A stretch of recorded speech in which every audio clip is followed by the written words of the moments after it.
നമുക്ക് വരുന്ന എൻക്വയറീസിൽ ഏറ്റവും കൂടുതലുള്ള ക്വസ്റ്റ്യൻസ് ആണ് ഏത് വെറൈറ്റീസ് ആണ് നമുക്ക് ഫ്രൂട്ട് ആയിട്ടിരിക്കുന്നതെന്ന്. അപ്പൊ നമുക്കിന്ന് ഫ്രൂട്ട് ആയിട്ടുള്ള കുറച്ച് വെറൈറ്റീസ് കണ്ടാലോ. അപ്പൊ നമ്മൾ ഇന്ന് നോക്കാൻ പോകുന്നത് ഫ്രൂട്ട് ആയിട്ടുള്ള സപ്പോട്ട വെറൈറ്റീസ് ആണ്.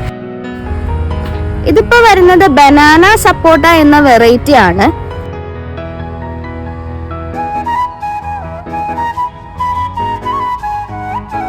ഇതിപ്പോ കുറച്ച് ഹൈറ്റ് വരുന്ന ടൈപ്പാണ് നമ്മൾ കണ്ടത്. ഇതല്ലാതെ ചെറുതിൽ തന്നെ കാഴ്ച നിൽക്കുന്ന വെറൈറ്റീസ് നമുക്ക് അവൈലബിൾ ആണ്. നമുക്ക് അതും കൂടി ഒന്ന് കണ്ടു നോക്കാം.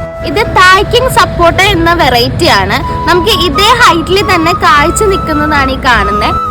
ഇത് കണ്ടോ, ഇത് നിറച്ച് കാഴ്ച നിൽക്കുകയാണ്.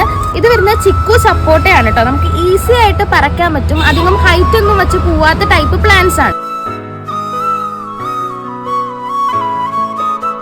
ഇതൊക്കെ നമ്മുടെ വീടിന്റെ മുറ്റത്തും ഗാർഡനിലൊക്കെ കാഴ്ച നിൽക്കുന്നതെന്ന് ഓർത്തു നോക്കിയാൽ എന്ത് രസമായിരിക്കൂലേ. നമുക്കതൊക്കെ ഓർണമെന്റൽ പ്ലാന്റ് ആയിട്ടും ഫ്രണ്ടിൽ വെച്ച് കഴിഞ്ഞാൽ തന്നെ നല്ല ഭംഗിയാണ്.